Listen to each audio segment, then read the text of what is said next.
Amos, chapitre 2. Ainsi parle l'Éternel. À cause de 3 crimes de Moab, même de 4, je ne révoque pas mon arrêt, parce qu'il a brûlé, calciné les eaux du roi d'Édom. J'enverrai le feu dans Moab, et il dévorera les palais de Kérijot. Et Moab périra au milieu du tumulte, au milieu des cris de guerre et du bruit de la trompette.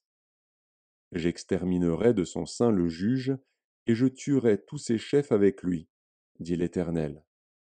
Ainsi parle l'Éternel.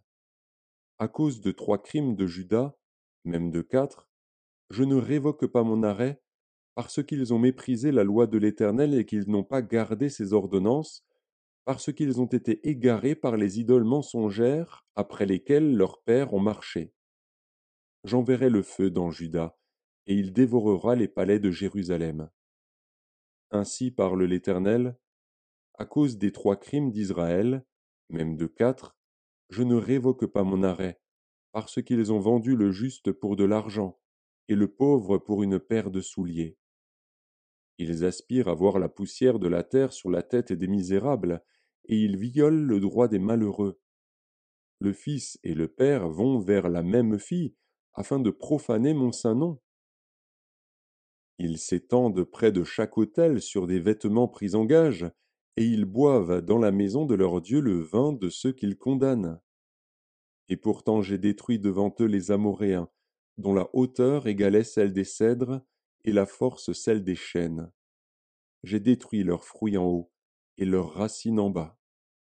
Et pourtant je vous ai fait monter du pays d'Égypte, et je vous ai conduit 40 ans dans le désert, pour vous mettre en possession du pays des Amoréens. J'ai suscité parmi vos fils des prophètes, et parmi vos jeunes hommes des Nazaréens. N'en est-il pas ainsi, enfants d'Israël, dit l'Éternel?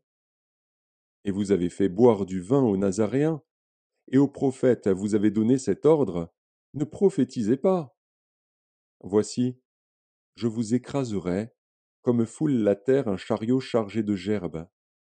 Celui qui est agile ne pourra fuir, celui qui a de la force ne pourra s'en servir, et l'homme vaillant ne sauvera pas sa vie. Celui qui manie l'arc ne résistera pas, celui qui a les pieds légers n'échappera pas, et le cavalier ne sauvera pas sa vie. Le plus courageux des guerriers s'enfuira nu dans ce jour-là, dit l'Éternel.